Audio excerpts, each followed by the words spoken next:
신명기 4장입니다. 1, 2절. 광야 40년 역경의 세월에 대한 역사적 회상을 마친 뒤 모세는 율법 준수의 중요성을 설교하기 시작합니다. 백성들은 규례와 법도를 듣고 실천에 옮겨야 합니다. 이 둘은 하나님의 율법을 가리키는 동의어로서 규례와 법도는 강조를 위한 동어 반복입니다. 만일 백성들이 지금 선포되는 하나님의 율법을 듣고 준행한다면 그들은 생명을 얻을 것이며 약속의 땅을 얻을 것입니다. 또 다른 중요한 사실은 선포되는 율법을 자의적으로 변경하고 왜곡해선 안 된다는 점이죠. 그러면 더 이상 하나님의 말씀이 아닌 인간의 의도와 생각이 삽입된 거짓 율법이 될 것입니다. 3, 4절입니다. 모세는 말씀에 순종해야 한다는 교훈의 중요성을 실감나게 깨닫도록 광야 기간 막바지에 발생한 바알보올 사건을 끄집어냅니다. 민수기 25장에 있죠. 이는 불과 몇 달 전에 발생한 비극적 사건이었습니다.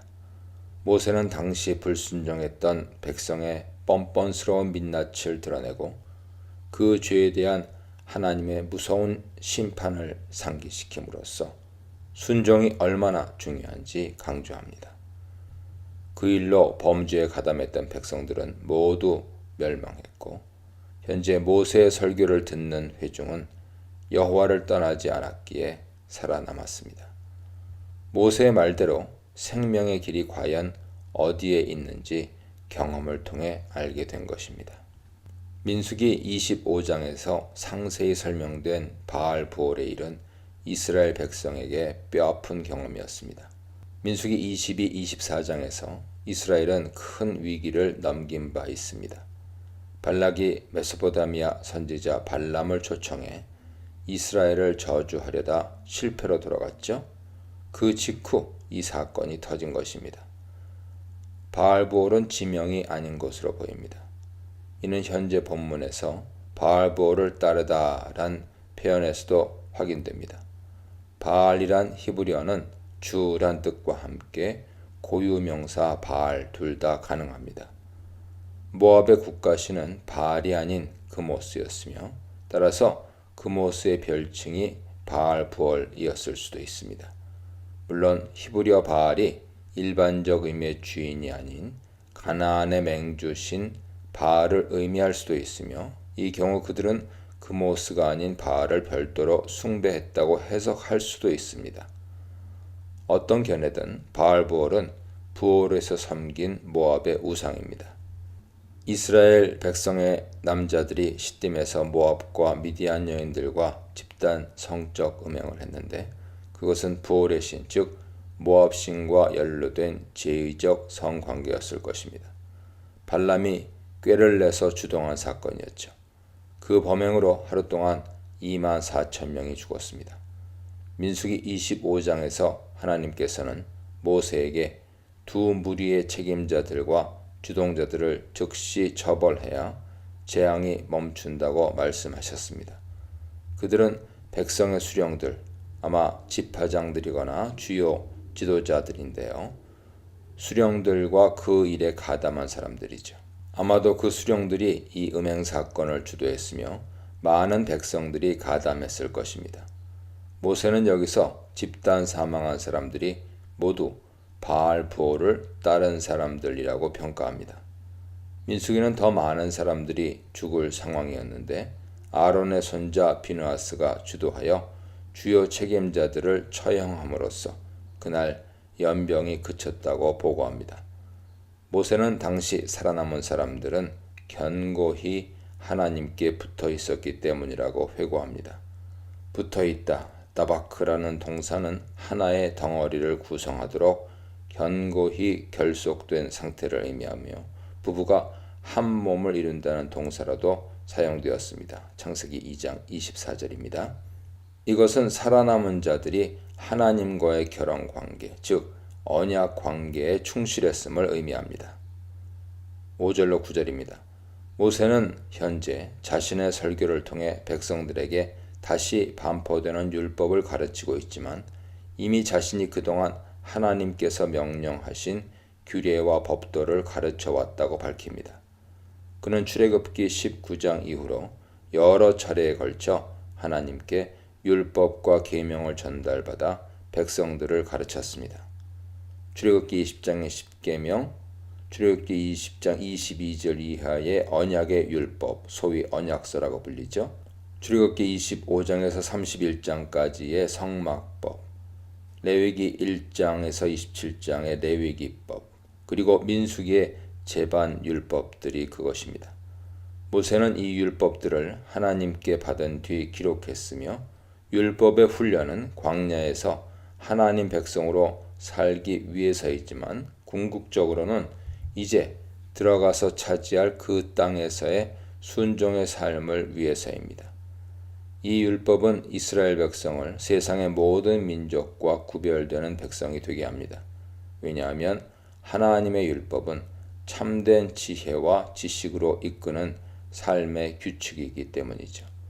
만일 이스라엘 백성이 가나안 땅에 들어가서 온전히 규례와 법도를 지키면 만국 앞에서 복된 나라가 될 것입니다. 당시 이스라엘 주변 국가들도 나름 고도의 체계적인 법정과 윤리 지침들을 지니고 있었습니다. 그러나 바로 그 민족들이 이 큰 나라 사람들은 과연 지혜와 지식이 있는 백성이로다 라며 이스라엘을 칭송할 것입니다. 지혜, 혹 말한 삶의 관조를 통해 깨달은 통찰력과 분별력을 의미할 것입니다. 지식으로 번역된 빈 또한 단순한 정보의 습득을 의미하는 지식이 아닌 지식의 해석과 바른 판단력을 가리키는 단어로 지혜와 거의 동의어라 볼 수 있습니다. 이렇듯 하나님의 율법을 배우는 것은 단순한 지식의 축적에 국한되는 것이 아니라 바른 길과 생명의 길을 분별하는 삶을 살게 만듭니다. 이스라엘의 하나님은 거짓된 죽은 신들과는 다른 참된 하나님이시죠. 그분은 백성들이 기도할 때 가까이 계셔서 기도를 들으시는 하나님이십니다. 세상의 신들 중 그 어떤 신도 여호와 하나님처럼 임마누엘의 하나님으로 백성 가운데 가까이 계시지 않습니다. 지난 40년의 광야 생활을 기억하면서 백성들은 신중히 그리고 힘을 다해 율법을 준수하고 하나님께서 이적과 기사를 행하신 지난 역사를 망각해서는 안 됩니다. 또 아들들과 후손들에게 그것을 가르쳐 잊지 않게 해야 합니다. 모세는 무려 4개의 동사를 연속적으로 나열하면서 하나님의 율법을 준수할 것을 강조하고 있습니다. 삼가며, 지키라, 잊어버리지 말라, 떠나지 않도록 조심하라 등입니다. 9절에 나옵니다. 10절로 14절입니다. 하나님께서는 호렙산에서 백성의 귀에 직접 십계명을 선포하여 들려주셨습니다. 십계명은 직접 백성들의 귀에 선포된 유일한 하나님의 말씀이었습니다. 모든 율법의 근간인 십계명이 이스라엘의 삶에 얼마나 중요한 것인지를 보여줍니다. 시내산 정상 부근은 신령한 구름이 뒤덮인 채 하나님의 불이 타오르고 강한 광채가 뿜어져 나오고 있었습니다. 그 외에도 그곳에서 우레소리가 들리고 신령한 나팔 소리가 울려 퍼졌습니다. 흔히 하나님의 임재에 동반되는 현상들이죠. 그들은 시내산 가까이 나아가 하나님의 말씀을 들을 때 오직 음성만 들었으나 아무런 형상, 태문화를 보지 못했습니다. 하나님께서는 십계명을 반포하신 후 준수할 것을 명령하시고 친히 2 돌판에 새겨서 모세에게 건네주셨습니다. 이 십계명을 특별히 언약이라고 말씀하십니다. 언약은 약속입니다. 하나님 편에서의 약속이자 동시에 백성 편에서의 약속으로 서로 간의 준수사항을 지키겠다는 다짐입니다. 십계명이 요구하는 대로 백성은 순종을 약속하고 하나님은 순종에 따른 축복을 약속하셨습니다. 유일하게 돌판에 새겨질 만큼 십계명은 가장 중요한 명령이었습니다. 십계명이 직접적인 하나님의 음성으로 백성들의 귀에 반포되어 그것이 두 돌판에 기록된 후 하나님께서는 추가적인 규례들과 법도들을 모세에게 전달하여 교훈하게 하셨습니다.